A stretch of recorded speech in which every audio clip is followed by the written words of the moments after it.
I always feel the most drawn to films that when I read them, I wish that I could see, in addition to be in, or would have needed to see at a certain time in my life. And Booksmart is definitely an example of that. If I had seen this beautiful, broad, delicious comedy about two young girls that were incredibly bright and incredibly loving and supportive of one another and go on this, incredible adventure, would have been my favorite movie growing up. So I was just so drawn to that, but really just seeing a complex, powerful woman, a part of a story that would have spoken to me or does speak to me is kind of my only criteria, and making sure the right people are bringing that to life.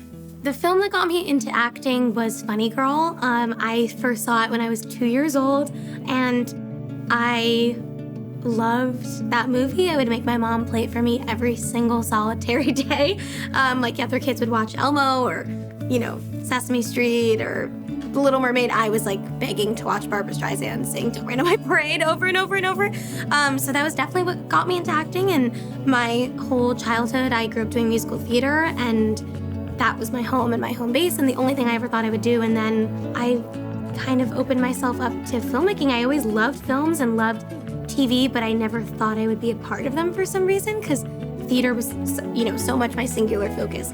And then once I started auditioning for film and TV, I sort of fell in love with it. So I feel like theater was the love and passion of my childhood, and film and TV has been the real discovery of my adult life, and been such a joyous process to get to learn more about making films and cameras and how it all comes together. And it's been kind of the greatest joy of the past 5 years for me, is discovering how much I love it.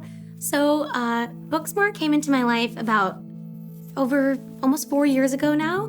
The script has been around for about 10 years. It took 10 years to make the movie, and it's been through many different brilliant women along the way. So I read an older incarnation of the script. It was very different, but had the vestiges of Molly and Amy and their journey. And I thought it was so funny, but then nothing really happened with it.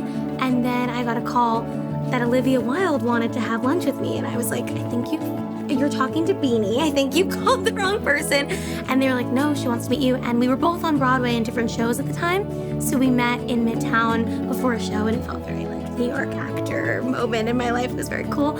And she told me that she was gonna direct Booksmart. And I couldn't think of a better person to direct it, because Olivia is incredibly bright and incredibly focused, but also incredibly warm and loving, and has such powerful female friendships in her life. And she told me her whole vision for the movie, which was that it was gonna be like a young high school female training day. She was like, high school is intense, the stakes of this movie are gonna be high, it's gonna be a wild ride, it's gonna be so fun, and I want you to play Molly.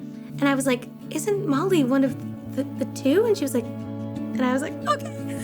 Is Caitlin Deaver still playing Amy? Because I know that she was gonna be attached earlier in the process. And she was like, yes. And I just was so excited, because I'm such a huge fan of Caitlin's work, and was very intimidated also. And the ride began there. And Olivia really helped me craft my character Molly, because Molly is an incredibly intense overachiever, very type A, very focused. And to have that character be one of the centers of a comedy was such an interesting dynamic to sort of create comedy with that and around that. And Caitlin and I had the most special time creating the dynamic between the two girls. That is the main character of the movie, is their friendship. And we had so much fun. We lived together during the filmmaking process, and it was like a dream. It was like sleepover.